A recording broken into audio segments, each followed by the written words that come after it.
Assalamualaikum warahmatullahi wabarakatuh. Alhamdulillahi ala ihsanih wa syukrun lahu ala taufiqi wa amtinani.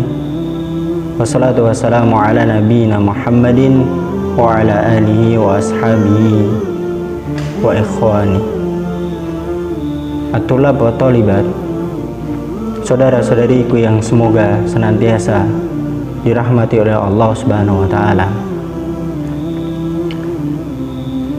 Pada kesempatan kali ini kita akan kembali melanjutkan pembahasan kita pada video yang pertama, yaitu tentang an-nasakh. Jadi sebelumnya di video yang pertama kita sudah membahas tentang takrif nasakh, pengertian dari nasakh, kemudian syarat-syarat nasakh. Dan insya Allah pada video kali ini kita akan membahas tentang macam-macam dari nasakh, baik ditinjau dari dalil nas yang dimansukhkan maupun ditinjau dari an-nasikh, dalil yang menasihkan. Nah, langsung saja.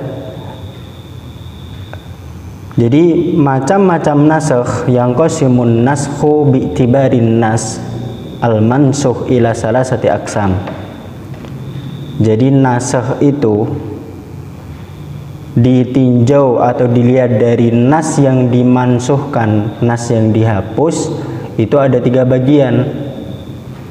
Yaitu yang pertama, manusikha hukmuhu wa baqiya lafdhuhu.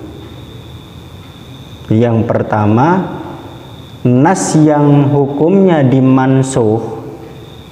Jadi nas yang hukumnya itu dihapus, namun lafadznya masih tetap. Jadi lafadznya itu masih terdapat di dalam Al-Quran, tapi hukumnya itu sudah dihapus. Wa hadha huwal katsiru fil Quran. Dan macam yang pertama ini banyak terdapat di dalam Al-Quran. Di antara contohnya yaitu tentang ayat musabarah. Ketika Allah Subhanahu wa taala berfirman, "Ya ayyuhan nabiyyu harridil mu'minina 'alal qital, iyyakum minkum ishruna sabiruna yaglibu mi'atain wa iyyakum minkum mi'atu yaglibu alfam minal ladina kafaru bi annahum qaumul la yafqahun." Jadi ketika Allah Subhanahu wa taala berfirman, "Wahai Nabi, kobarkanlah semangat kepada kaum mukminin untuk berperang." Jadi jika ada 20 orang yang sabar di antara kalian, niscaya mereka dapat mengalahkan 200 orang musuh. Dan jika ada 100 orang yang sabar di antara kalian, maka mereka dapat mengalahkan 1000 dari orang-orang kafir.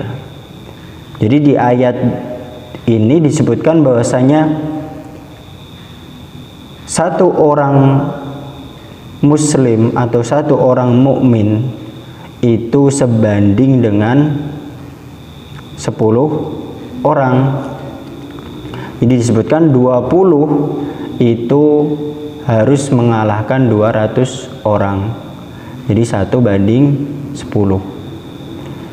Jadi dalam ini lafadznya masih ada di dalam surat Al-Anfal ayat 65, tapi hukumnya itu sudah dihapus dengan ayat yang selanjutnya. Jadi di ayat yang selanjutnya Allah Subhanahu wa taala mengatakan, "Al-ana khaffafallahu ankum wa alima anna fikum dha'fa fa iyyakum minkum mi'atun sabiratu yaglibu mi'atain wa iyyakum minkum alfu yaglibu alfaini biidznillah wallahu ma'as sabirin." Jadi sekarang Allah telah meringankan kepada kalian karena Allah mengetahui padamu bahwa ada kelemahan. Maka jika ada di antaramu 100 orang yang sabar, niscaya mereka dapat mengalahkan 200 orang. Jadi 100 mengalahkan 200. Jadi cuma 1 banding 2. Abdullah bin Abbas mengatakan bahwasanya ketika turun firman Allah tadi, ya ayyuhan nabiyyu haridil mu'minina 'alal qital, maka hal tersebut itu memberatkan umat Islam, yaitu ketika diwajibkan bagi mereka bahwa satu orang itu tidak boleh lari menghadapi 10 musuh, 10 orang kafir. Jadi harus sabar ketika ada seorang muslim satu membawa pedang, di depannya ada 10 lawannya, maka dia tidak boleh lari. Itu hukum dari ayat yang pertama. Kemudian barulah turun ayat yang kedua menghapus hukum yang pertama tadi. Jadi 1 banding 2 orang. Nah, kemudian hikmahnya apa? Jadi hikmah dari nas yang macam pertama ini, yaitu manusikha hukmuhu wa baqiya lafdhuhu, yaitu biar umat Islam itu tetap mendapatkan pahala ketika membaca ayat tersebut. Nah, kemudian kita masuk di macam yang kedua, yaitu manusikha lafdhuhu wa baqiya hukmuhu. Jadi ini lawan yang pertama. Kalau yang pertama tadi yang dihapus hukumnya, lafadznya tetap. Kalau yang kedua, lafadznya yang dihapus tapi hukumnya masih dipakai. Yaitu diantara contoh jenis nas ini adalah ayat tentang rajam.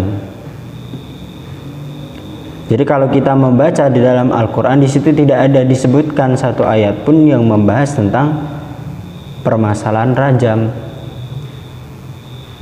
Umar bin Khattab radhiyallahu anhu, beliau mengatakan, laqad khasitu ayatul bin nasi zamanun hatta yaqula qail la najidu ar-rajma fi kitabillah fatadillu bitarki faridatin anzalallah. Jadi Umar bin Khattab pernah mengatakan, sesungguhnya aku ini khawatir.